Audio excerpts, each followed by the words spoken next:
Hello, my friends. I'm glad you're here.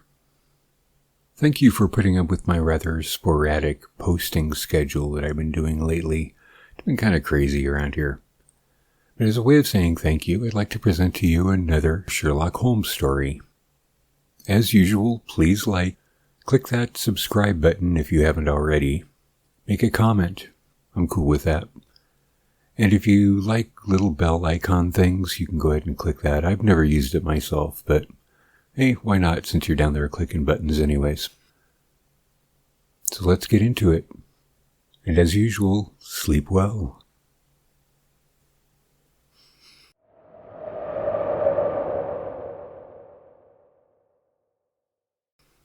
A Case of Identity by Arthur Conan Doyle.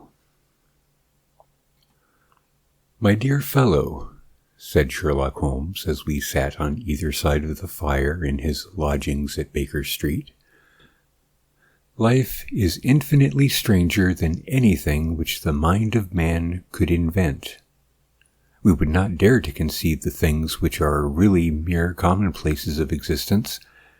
If we could fly out of that window, hand in hand, hover over this great city, gently remove the roofs, and peep in at the queer things which are going on, the strange coincidences, the plannings, the cross purposes, the wonderful chains of events, working through generations and leading to the most outré results, it would make all fiction with its conventionalities and foreseen conclusions most stale and unprofitable." "And yet I am not convinced of it," I answered.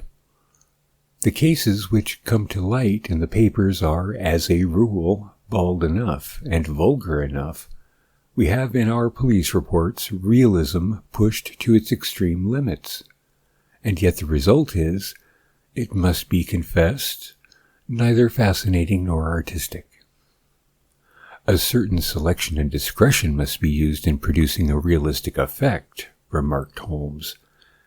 "This is wanting in the police report, where more stress is laid, perhaps, upon the platitudes of the magistrate than upon the details, which to an observer contain the vital essence of the whole matter. Depend upon it, there is nothing so unnatural as the commonplace." I smiled and shook my head. "I can quite understand your thinking so," I said. "Of course, in your position of unofficial advisor and helper to everybody who is absolutely puzzled throughout 3 continents, you are brought in contact with all that is strange and bizarre. But here," I picked up the morning paper from the ground, "let us put it to a practical test. Here's the first heading upon which I come: A husband's cruelty to his wife. There is half a column of print, but I know without reading it that it is all perfectly familiar to me. There is, of course, the other woman, the drink, the push, the blow, the bruise, the sympathetic sister or landlady. The crudest of writers could invent nothing more crude." "Indeed, your example is an unfortunate one for your argument," said Holmes, taking the paper and glancing his eye down it. "This is the Dundas separation case, and as it happens, I was engaged in clearing up some small points in connection with it. The husband was a teetotaler, there was no other woman, and the conduct complained of was that he had drifted into the habit of winding up every meal by taking out his false teeth and hurling them at his wife, which, you will allow, is not an action likely to occur to the imagination of the average storyteller. Take a pinch of snuff, Doctor, and acknowledge that I have scored over you in your example." He held out his snuff-box of old gold, with a great amethyst in the center of the lid. Its splendor was in such contrast to his homely ways and simpler life that I could not help commenting upon it. "Ah," he said, "I forgot that I have not seen you for some weeks. It is a little souvenir from the King of Bohemia, in return for my assistance in the case of the Irene Adler papers." And the ring? I asked, glancing at a remarkable brilliant which sparkled upon his finger. It was from the reigning family of Holland, though the matter in which I served them was of such delicacy that I cannot confide it even to you, who have been good enough to chronicle one or two of my little problems. And have you any on hand just now? I asked with interest. Oh, some 10 or 12, but none which present any feature of interest. They are important, you understand, without being interesting. Indeed, I have found that it is usually in unimportant matters that there is a field for the observation, and for the quick analysis of cause and effect, which gives the charm to an investigation. The larger crimes are apt to be simpler, for the bigger the crime, the more obvious, as a rule, is the motive. In these cases, save for one rather intricate matter which has been referred to me from Marseille, there is nothing which presents any features of interest. It is possible, however, that I may have something better before very many minutes are over, for this is one of my clients, or I am much mistaken. He had risen from his chair and was standing between the parted blinds, gazing down into the dull, neutral-tinted London street. Looking over his shoulder, I saw that on the pavement opposite there was a large woman with a heavy fur boa around her neck, and a large curling red feather in a broad-brimmed hat, which was tilted in a coquettish Duchess of Devonshire fashion over her ear. From under this great panoply she peeped up in a nervous, hesitating fashion at our windows, while her body oscillated backward and forward, and her fingers fidgeted with her glove buttons. Suddenly, with a plunge, as of the swimmer who leaves the bank, she hurried across the road, and we heard the sharp clang of the bell. "I have seen those symptoms before," said Holmes, throwing his cigarette into the fire. "Oscillation upon the pavement always means an affaire de corps. She would like advice, but is not sure that the matter is not too delicate for communication. And yet even here we may discriminate.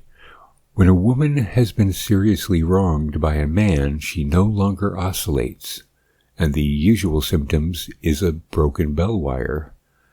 Here we may take it that there is a love matter, but that the maiden is not so much angry as perplexed or grieved. But here she comes in person to resolve our doubts." As he spoke, there was a tap at the door, and the boy in buttons entered to announce Miss Mary Sutherland, while the lady herself loomed behind his small black figure like a full-sailed merchantman behind a tiny pilot-boat. Sherlock Holmes welcomed her with the easy courtesy for which he was remarkable, and having closed the door and bowed her into an armchair, he looked her over in the minute and yet abstracted fashion which was peculiar to him. "Do you not find," he said, "that with your short sight it is a little trying to do so much typewriting?" "I did at first," she answered, "but now I know where the letters are without looking." Then suddenly realizing the full purport of his words, she gave a violent start and looked up, with fear and astonishment upon her broad, good-humored face. "You've heard about me, Mr. Holmes," she cried. "Else how could you know all that?" "Never mind," said Holmes, laughing. "It is my business to know things. Perhaps I have trained myself to see what others overlook. If not, why should you come to consult me?" "I came to you, sir, because I heard of you from Mrs. Etheridge, whose husband you found so easily when the police and everyone had given him up for dead." "Oh, Mr. Holmes, I wish you would do as much for me. I'm not rich, but still I have 100 a year in my own right, besides the little that I make by the machine, and I would give it all to know what has become of Mr. Hosmer Angel." "Why did you come away to consult me in such a hurry?" asked Sherlock Holmes, with his fingertips together and his eyes to the ceiling. Again a startled look came over the somewhat vacuous face of Miss Mary Sutherland. Yes, I did bang out of the house, she said, for it made me angry to see the easy way in which Mr. Windibank, that is, my father, took it all. He would not go to the police, and he would not go to you, and so at last, as he would do nothing and kept on saying that there was no harm done, it made me mad, and I just on with my things and came right away to you. Your father, said Holmes. Your stepfather, surely, since the name is different? Yes, my stepfather. I call him father, though. It sounds funny, too, for he is only 5 years and 2 months older than myself. And your mother is alive? Oh, yes, mother is alive and well. I wasn't best pleased, Mr. Holmes, when she married again so soon after her father's death, and a man who was nearly 15 years younger than herself. Father was a plumber in the Tottenham Court Road, and he left a tidy business behind him, which mother carried on with Mr. Hardy, the foreman. But when Mr. Windibank came, he made her sell the business, for he was very superior, being a traveller in wines. They got £4,700 for the goodwill and interest, which wasn't near as much as father could have got if he had been alive. I had expected to see Holmes impatient under the rambling and inconsequential narrative, but on the contrary, he had listened with the greatest concentration of attention. Your own little income, he asked, does it come out of the business? Oh, no, sir. It is quite separate, and was left me by my Uncle Ned in Auckland. It is in New Zealand stock, paying 4.5%. £2,500 was the amount, but I can only touch the interest. You interest me extremely, said Holmes, and since you draw so large a sum as 100 a year with what you earned into the bargain, you no doubt travel a little and indulge yourself in every way. I believe that a single lady can get on very nicely upon an income of about £60. I could do with much less than that, Mr. Holmes, but you understand that as long as I live at home, I don't wish to be a burden to them, and so they have the use of the money just while I am staying with them. Of course, that is only just for the time. Mr. Windibank draws my interest every quarter and pays it over to mother, and I find that I can do pretty well with what I earn at typewriting. It brings me 2 pence a sheet, and I can often do from 15 to 20 sheets in a day. You have made your position very clear to me, said Holmes. This is my friend, Dr. Watson, before whom you can speak as freely as before myself. Kindly tell us now all about your connection with Mr. Hosmer Angel. A flush stole over Miss Sutherland's face, and she picked nervously at the fringe of her jacket. I met him first at the gasfitters' ball, she said. They used to send father tickets when he was alive, and then afterwards they remembered us and sent them to mother. Mr. Windibank did not wish to go. He never did wish us to go anywhere. He would get quite mad if I wanted so much as to join a Sunday school treat. But this time I was set on going, and I would go, for what right had he to prevent? He said the folk were not fit for us to know, when all father's friends were to be there, and he said that I had nothing fit to wear, when I had my purple plush that I had never so much as taken out of the drawer. At last, when nothing else would do, he went off to France upon the business of the firm. But we went, mother and I, with Mr. Hardy, who used to be our foreman, and it was there I met Mr. Hosmer Angel. I suppose, said Holmes, that when Mr. Windibank came back from France, he was very annoyed at your having gone to the ball. Oh, well, he was very good about it. He laughed, I remember, and shrugged his shoulders, and said there was no use denying anything to a woman, for she would have her way. I see. And then at the gasfitters' ball you met, as I understand, a gentleman called Mr. Hosmer Angel. Yes, sir, I met him that night, and he called next day to ask if we had got home all safe, and after that we met him. That is to say, Mr. Holmes, I met him twice for walks, but after that Father came back again, and Mr. Hosmer Angel could not come to the house any more." "No?" "Well, Father didn't like anything of the sort. He wouldn't have any visitors if he could help it, and he used to say that a woman should be happy in her own family circle. But then, as I used to say to Mother, a woman wants her own circle to begin with, and I had not got mine yet." "But how about Mr. Hosmer Angel? Did he make no attempt to see you?" "Well, the Father was off to France again in a week, and Hosmer wrote and said that it would be safer and better not to see each other until he had gone. He would write in the meantime, and he used to write every day. I took the letters in the morning, so there was no need for Father to know." "Were you engaged to the gentleman at this time?" "Oh, yes, Mr. Holmes. We were engaged after the first walk that we took. Hosmer, Mr. Angel, was a cashier in an office in Leadenhall Street, and—" "What office?" "That's the worst of it, Mr. Holmes. I don't know." "Where did he live, then?" "He slept on the premises." "And you don't know his address?" "No, except that it was Leadenhall Street." "Where did you address your letters, then?" "To the Leadenhall Street post office, to be left till called for. He said that if they were sent to the office, he would be chaffed by all the other clerks about having letters from a lady.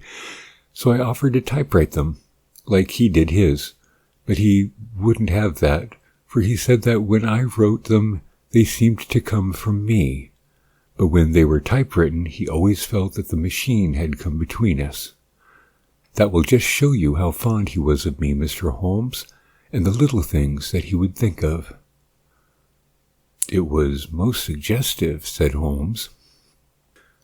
"It has long been an axiom of mine that the little things are infinitely the most important.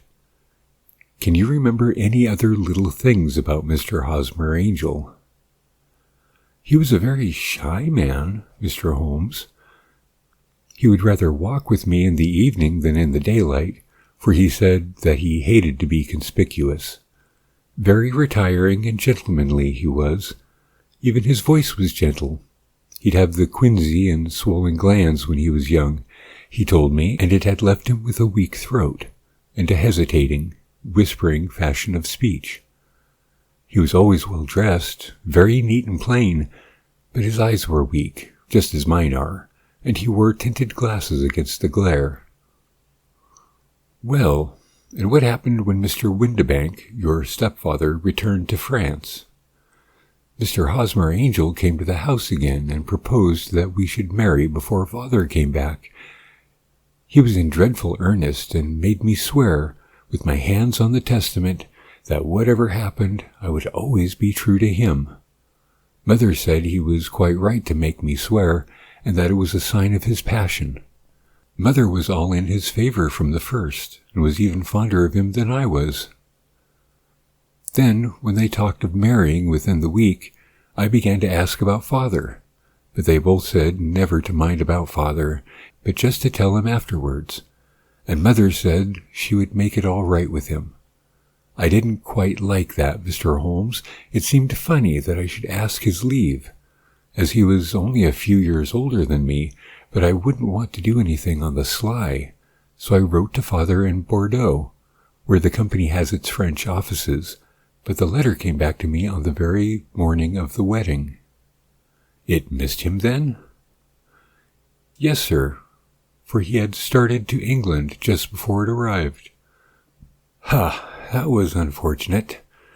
Your wedding was arranged, then, for the Friday. Was it to be in church?"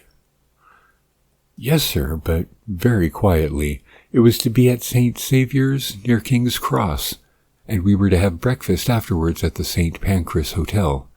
Hosmer came for us in a hansom, but as there were two of us, he put us both into it and stepped himself into a four-wheeler, which happened to be the only other cab in the street.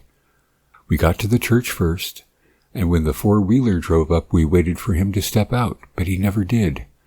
And when the cabman got down from the box and looked, there was no one there. The cabman said that he could not imagine what had become of him, for he had seen him get in with his own eyes. That was last Friday, Mr. Holmes, and I have never seen or heard anything since then to throw any light upon what became of him. It seems to me that you have been very shamefully treated, said Holmes. Oh, no, sir. He was too good and kind to leave me so. Why, all the morning he was saying to me that whatever happened, I was to be true, that even if something quite unforeseen occurred to separate us, I was always to remember that I was pledged to him, and that he would claim his pledge sooner or later. It seems strange talk for a wedding morning, but what has happened since gives a meaning to it. Most certainly it does. Your own opinion is, then, that some unforeseen catastrophe has occurred to him. Yes, sir. I believe that he foresaw some danger, or else he would not have talked so. And then I think what he foresaw happened. But you have no notion as to what it could have been? None. One more question. How did your mother take the matter? She was angry, and said that I was never to speak of the matter again. And your father, did you tell him? Yes, and he seemed to think, with me, that something had happened, and that I should hear of Hosmer again. As he said, what interest could anyone have in bringing me to the doors of the church and then leaving me? Now, if he had borrowed my money, or if he had married me and got my money settled on him, there might be some reason. But Hosmer was very independent about money and never would look at a shilling of mine. And yet, what could have happened? And why could he not write? Oh, it drives me half mad to think of it. And I can't sleep a wink at night. She pulled a little handkerchief out of her muff and began to sob heavily into it. I shall glance into the case for you, said Holmes, rising, and I have no doubt that we shall reach some definite result. Let the weight of the matter rest upon me now. Do not let your mind dwell upon it further. Above all, try to let Mr. Hosmer Angel vanish from your memory, as he has done from your life. Then you don't think I'll see him again? I fear not. Then what has happened to him? You will leave that question in my hands. I should like an accurate description of him and any letters of his which you can spare. I advertised for him in last Sunday's Chronicle, she said. Here's the slip, and here are 4 letters from him. Thank you. And your address? Number 31 Lion Place, Camberwell. Mr. Angel's address you never had, I understand. Where is your father's place of business? He travels for Westhouse and Marbank, the great claret importers of Fenchurch Street. Thank you. You have made your statement very clearly. You will leave the papers here, and remember the advice which I have given you. Let the whole incident be a sealed book, and do not allow it to affect your life. You are very kind, Mr. Holmes, but I cannot do that. I shall be true to Hosmer. He shall find me ready when he comes back. For all the preposterous hat and the vacuous face, there was something noble in the simple faith of our visitor, which compelled our respect. She laid her little bundle of papers upon the table and went her way, with a promise to come again whenever she might be summoned. Sherlock Holmes sat silent for a few minutes, with his fingertips still pressed together, his legs stretched out in front of him, and his gaze directed upward to the ceiling. Then he took down from the rack the old and oily clay pipe, which was to him as a counselor, and having lit it, he leaned back in his chair, with a thick blue cloud wreath spinning up from him, and a look of infinite languor in his face. Quite an interesting study, that maiden, he observed. I found her more interesting than her little problem, which, by the way, is rather a trite one. You will find parallel cases, if you consult my index, in Andover in 77, and there was something of the sort at The Hague last year. Old as is the idea, however, there were one or two details which were new to me, but the maiden herself was most instructive. You appeared to read a good deal upon her, which was quite invisible to me, I remarked. Not invisible, but unnoticed, Watson. You did not know where to look, and so you dismissed all that was important. I can never bring you to realize the importance of sleeves, the suggestiveness of thumbnails, or the great issues that may hang from a bootlace. Now, what did you gather from the woman's appearance? Describe it. Well, she had a slate-colored, broad-brimmed straw hat with a feather of a brickish red. Her jacket was black, with black beads sewn upon it and a fringe of little black jet ornaments. Her dress was brown, rather darker than coffee color, with a little purple plush at the neck and sleeves. Her gloves were grayish and were worn through at the right forefinger. Her boots I didn't observe. She had small round hanging gold earrings and a general air of being fairly well-to-do in a vulgar, comfortable, easy-going way. Sherlock Holmes clapped his hands softly together and chuckled. "'Pon my word, Watson, you're coming along wonderfully. You have really done very well indeed. It is true that you have missed everything of importance, but you have hit upon the method, and you have a quick eye for color. Never trust to general impressions, my boy, but concentrate yourself upon details. My first glance is always at a woman's sleeve. In a man, it is perhaps better first to take the knee of the trouser. As you observe, this woman had plush upon her sleeves, which is a most useful material for showing traces. The double line a little above the wrist, where the typewriter presses against the table, was beautifully defined. The sewing machine of the hand type leaves a similar mark, but only on the left arm and on the side of it farthest from the thumb, instead of being right across the broadest part, as this was. I then glanced at her face, and observing the dint of a pince-nez at either side of her nose, I ventured a remark upon short sight and typewriting, which seemed to surprise her.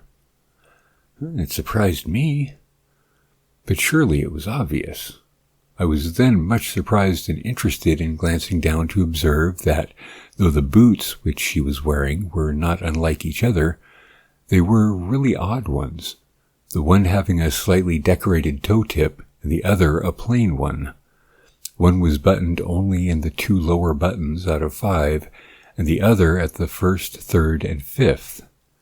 Now, when you see that a young lady, otherwise neatly dressed, has come away from home with odd boots, half-buttoned, it is no great deduction to say she came away in a hurry. "And what else?" I asked, keenly interested, as I always was by my friend's incisive reasoning. I noted, in passing, that she had written a note before leaving home, but after being fully dressed. You observed that her right glove was torn at the forefinger, but you did not apparently see that both glove and forefinger were stained with violet ink. She had written in a hurry and dipped her pen too deep. It must have been this morning, or the mark would have not remained clear upon the finger. All this is amusing, though rather elementary, but I must go back to business, Watson. Would you mind reading me the advertised description of Mr. Hosmer Angel? I held the little printed slip to the light. "Missing," it said, "on the morning of the 14th, a gentleman named Hosmer Angel, about 5'7" in height, strongly built, shallow complexion, black hair, a little bald in the center, bushy, black side whiskers and a mustache, tinted glasses, slight infirmity of speech, was dressed when last seen in black frock coat faced with silk, black waistcoat, gold Albert chain, and grey Harris tweed trousers, with brown gaiters over the elastic-sided boots. Known to have been employed in an office in Leadenhall Street. Anybody bringing, etc., etc. That will do," said Holmes. As to the letters, he continued, glancing over them, they are very commonplace. Absolutely no clue in them to Mr. Angel, save that he quotes Balzac once. There is one remarkable point, however, which will no doubt strike you. They are typewritten, I remarked. Not only that, but the signature is typewritten. Look at the neat little Hosmer Angel at the bottom. There is a date, you see, but no superscription except Leadenhall Street, which is rather vague. The point about the signature is very suggestive. In fact, we may call it conclusive. Of what? My dear fellow, is it possible you do not see how strongly it bears upon the case? I cannot say that I do, unless it were that he wished to be able to deny his signature if an action for breach of promise were instituted. No, that was not the point. However, I shall write 2 letters, which should settle the matter. One is to a firm in the city, the other is to the young lady's stepfather, Mr. Windibank, asking him whether he could meet us here at 6 o'clock tomorrow evening. It is just as well that we should do business with the male relatives, and now, Doctor, we can do nothing until the answer to those letters come. So we may put our little problem upon the shelf for the interim. I had had so many reasons to believe in my friend's subtle powers of reasoning and extraordinary energy in action that I felt that he must have some solid grounds for the assured and easy demeanor with which he treated the singular mystery which he had been called upon to fathom. Once only had I known him to fail, in the case of the King of Bohemia and of the Irene Adler photograph, but when I looked back to the weird business of the sign of 4 and the extraordinary circumstances connected with the study in scarlet, I felt that it would be a strange tangle indeed which he could not unravel. I left him then, still puffing at his black clay pipe, with the conviction that when I came again in the next morning, I would find that he held in his hands all the clues which would lead up to the identity of the disappearing bridegroom of Miss Mary Sutherland. A professional case of great gravity was engaging my own attention at the time, and the whole of next day I was busy at the bedside of the sufferer. It was not until close upon 6 o'clock that I found myself free, and was able to spring into a hansom and drive to Baker Street, half afraid that I might be too late to assist in the denouement of the little mystery. I found Sherlock Holmes alone, however, half asleep, with his long, thin form curled up in the recesses of his armchair. A formidable array of bottles and test tubes, with the pungent, cleanly smell of hydrochloric acid, told me that he had spent his day in the chemical work which was so dear to him. "Well, have you solved it?" I asked as I entered. "Yes, it was the bisulfate of baryta." No, the mystery," I cried. "Oh, that! I thought of the salt that I had been working upon. There was never any mystery in the matter, though, as I said yesterday, some of the details are of interest. The only drawback is that there is no law, I fear, that can touch the scoundrel." "Who was he, then, and what was his object in deserting Miss Sutherland?" The question was hardly out of my mouth, and Holmes had not yet opened his lips to reply, when we heard a heavy footfall in the passage and a tap at the door. "This is the girl's stepfather, Mr. James Windibank," said Holmes. "He has written to me to say that he would be here at 6. Come in." The man who entered was a sturdy, middle-sized fellow, some 30 years of age, clean-shaven and sallow-skinned, with a bland, insinuating manner and a pair of wonderfully sharp and penetrating gray eyes. He shot a questioning glance at each of us, placing his shiny top hat upon the sideboard, and with a slight bow sidled down into the nearest chair. "Good evening, Mr. James Windibank," said Holmes. "I think that this typewritten letter is from you, in which you made an appointment with me for 6 o'clock. "Yes, sir. I am afraid that I am a little late, but I am not quite my own master, you know. I am sorry that Miss Sutherland has troubled you with this little matter, for I think it is far better not to wash linen of this sort in public. It was quite against my wishes that she came, but she is a very excitable, impulsive girl, as you may have noticed, and she is not easily controlled when she has made up her mind on a point. Of course, I did not mind you so much, as you are not connected with the official police, but it is not pleasant to have a family misfortune like this noised abroad. Besides, it is a useless expense, for how could you possibly find this Hosmer angel? On the contrary, said Holmes quietly, I have every reason to believe that I will succeed in discovering Mr. Hosmer angel. Mr. Windibank gave a violent start and dropped his gloves. I am glad to hear it, he said. It is a curious thing, remarked Holmes, that a typewriter has really quite as much individuality as a man's handwriting. Unless they are quite new, no two of them write exactly alike. Some letters get more worn than others, and some wear only on one side. Now you remark in this note of yours, Mr. Windibank, that in every case there is some little slurring over the E, and a slight defect in the tail of the R. There are 14 other characteristics, but those are the more obvious. We do all our correspondence with this machine at the office, and no doubt it is a little worn, our visitor answered, glancing keenly at Holmes with his bright little eyes.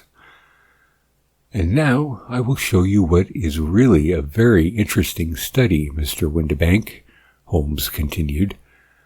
I think of writing another little monograph some of these days on the typewriter and its relation to crime. It is a subject to which I have devoted some little attention. I have here 4 letters which purport to come from the missing man. They are all typewritten.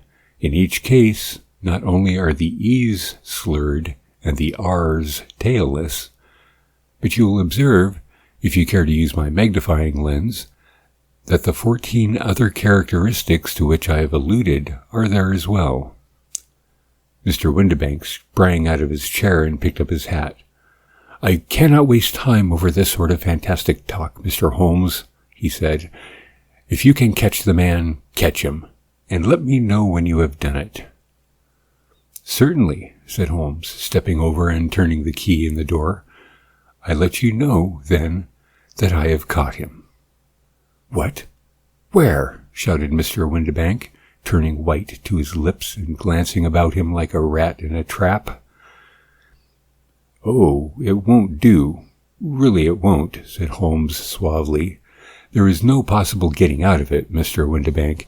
It is quite too transparent, and it has a very bad compliment when you said that it was impossible for me to solve so simple a question. That's right. Sit down and let us talk it over. Our visitor collapsed into a chair, with a ghastly face and glitter of moisture on his brow. It's not actionable, he stammered. I am very much afraid that it is not. But between ourselves, Windibank, it was as cruel and selfish and heartless a trick in a petty way as ever came before me. Now, let me just run over the course of events, and you will contradict me if I go wrong. The man sat huddled up in his chair, with his head sunk upon his breast, like one who is utterly crushed. Holmes stuck his feet up on the corner of the mantel and, leaning back with his hands in his pockets, began talking, rather to himself, as it seemed, than to us. The man married a woman very much older than himself for her money, said he, and he enjoyed the use of the money of the daughter as long as she lived with them. It was a considerable sum for people in their position, and the loss of it would have made a serious difference. It was worth an effort to preserve it. The daughter was of a good, amiable disposition, but affectionate and warm-hearted in her ways, so that it was evident that with her fair personal advantages, and her little income, she would not be allowed to remain single long. Now her marriage would mean, of course, the loss of 100 a year. So what does her stepfather do to prevent it? He takes the obvious course of keeping her at home and forbidding her to seek the company of people of her own age. But soon he found that that would not answer forever. She became restive, insisted upon her rights, and finally announced her positive intention of going to a certain ball. What does her clever stepfather do then? He conceives an idea more creditable to his head than to his heart. With the connivance and assistance of his wife, he disguised himself, covered those keen eyes with tinted glasses, masked the face with a mustache and a pair of bushy whiskers, sank that clear voice into an insinuating whisper, and doubly secure on account of the girl's short sight, he appears as Mr. Hosmer Angel, and keeps off other lovers by making love himself. "It was only a joke at first," groaned our visitor. "We never thought that she would have been so carried away." "Very likely not. However that may be, the young lady was very decidedly carried away, and having quite made up her mind that her stepfather was in France, the suspicion of treachery never for an instant entered her mind. She was flattered by the gentleman's attentions, and the effect was increased by the loudly expressed admiration of her mother. Then Mr. Angel began to call, for it was obvious that the matter should be pushed as far as it would go if a real effect were to be produced. There were meetings and an engagement, which would finally secure the girl's affections from turning towards anyone else. But the deception could not be kept up forever. These pretended journeys to France were rather cumbrous. The thing to do was clearly to bring the business to an end in such a dramatic manner that it would leave a permanent impression upon the young lady's mind, and prevent her from looking upon any other suitor for some time to come. Hence those vows of fidelity exacted upon a testament, hence also the allusions to a possibility of something happening on the very morning of the wedding. James Windibank wished Miss Sutherland to be so bound to Hosmer Angel, and so uncertain as to his fate, that for 10 years to come, at any rate, she would not listen to another man. As far as the church door he brought her, and then, as he could go no further, he conveniently vanished away by the old trick of stepping in at one door of a four-wheeler and out at the other. I think that was the chain of events, Mr. Windibank." Our visitor had recovered something of his assurance while Holmes had been talking, and he rose from his chair now with a cold sneer upon his pale face. "It may be so, or it may not, Mr. Holmes," he said. "But if you are so very sharp, you ought to be sharp enough to know that it is you who are breaking the law now, and not me. I have done nothing actionable for the first, but as long as you keep that door locked, you lay yourself upon to an action for assault and illegal constraint." "The law cannot, as you say, touch you," said Holmes, unlocking and throwing open the door. "Yet there never was a man who deserved punishment more. If the young lady has a brother or a friend, he ought to lay a whip across her shoulder.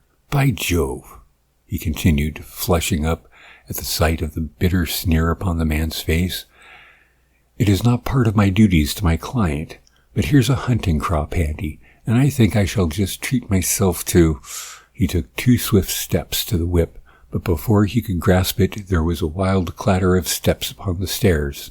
The heavy hall door banged, and from the window he could see Mr. James Windibank running at the top of his speed down the road.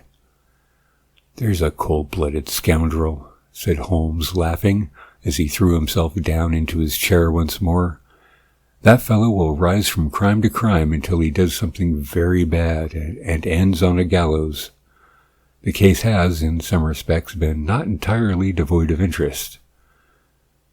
"I cannot now entirely see all the steps of your reasoning," I remarked. Well, of course, it was obvious from the first that this Mr. Hosmer Angel must have some strong object for his curious conduct, and it was equally clear that the only man who really profited by the incident, as far as we could see, was the stepfather. Then the fact that the two men were never together, but that the one always appeared when the other was away, was suggestive. So were the tinted spectacles, and the curious voice, which both hinted at a disguise, as did the bushy whiskers. My suspicions were all confirmed by his peculiar action in typewriting his signature, which of course inferred that his handwriting was so familiar to her that she would have recognized even the smallest sample of it. You see, all these isolated facts, together, with many minor ones, all pointed in the same direction. And how did you verify them?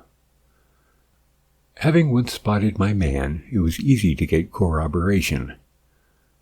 I knew the firm for which this man worked, having taken the printed description.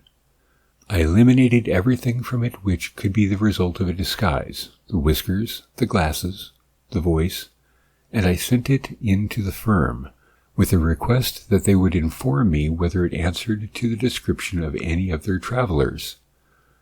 I had already noticed the peculiarities of the typewriter, and I wrote to the man himself at his business address, asking him if he would come here. As I expected, his reply was typewritten and revealed the same trivial but characteristic defects. The same post brought me a letter from Westhouse and Marbank of Fenchurch Street, to say that the description tallied in every respect with that of their employee, James Windibank. Voilà tout. And Miss Sutherland? If I tell her, she will not believe me. You may remember the old Persian saying, "There is danger for him who taketh the tiger cub, and danger also for whoso snatches a delusion from a woman." There is as much sense in Hafiz as in Horace, and as much knowledge of the world.